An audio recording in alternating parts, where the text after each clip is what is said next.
You know that old saying, be careful what you wish for? Mm-hmm. I think the shipping industry is really feeling that right now.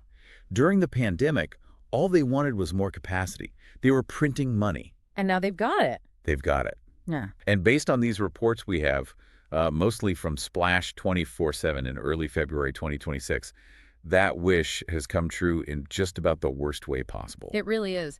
The container super cycle, as they called it, hasn't just ended. It's crashed. Completely. And we're seeing experts call this a structural reset. Which I think might be a polite way of saying a structural crisis. So for this deep dive, we really need to unpack that.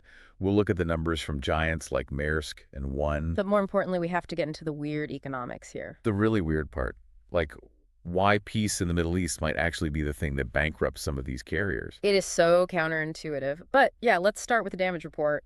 The financial swing is just violent. Staggering is the word. I mean, look at Maersk.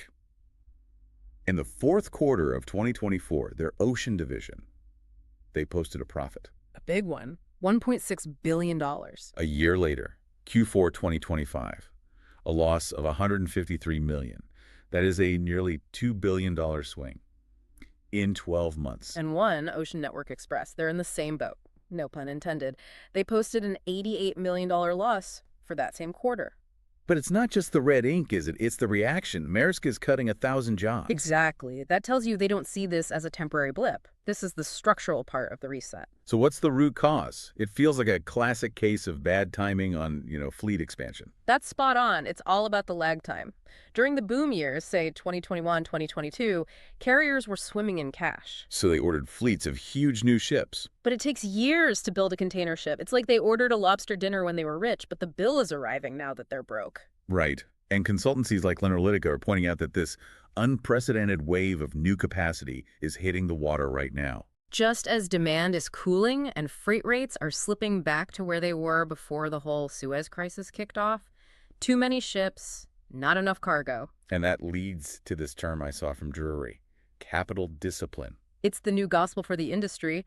The pandemic windfalls are gone, so capital discipline just means aggressive cost cutting. Which is where things like slow steaming come in. Yes. And that's literally just driving the ship slower, right? It is, but it's not just to save fuel. It's about scheduling. If you drive slower, the trip takes longer. Okay. And if the trip takes longer, you need more ships to maintain, say, a weekly service. It's a way to artificially soak up all that extra capacity you bought. That's clever.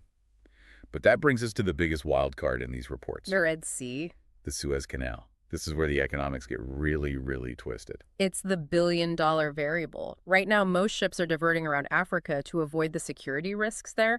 That route is much, much longer. Which, perversely, is actually the only thing helping the carriers right now. It's the only thing keeping rates from completely collapsing. That long journey just burns up so much capacity.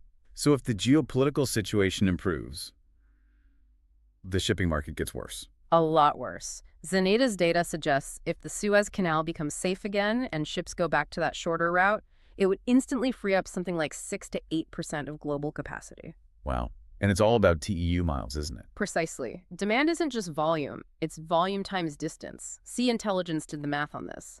If the Red Sea opens up in early 2026, the distance plummets. Global demand in TEU miles could collapse by 12%. Which explains Maersk's forecast for 2026. I've never seen anything like it. Their outlook ranges from a $1.5 billion loss to a $1 billion profit. That's a $2.5 billion swing.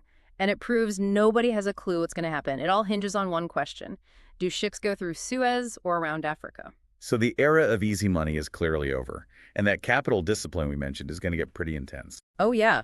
They'll be looking at everything. Asset disposals, selling off ships, and just idling vessels to try and reduce that supply. Which leaves a thought for you listening.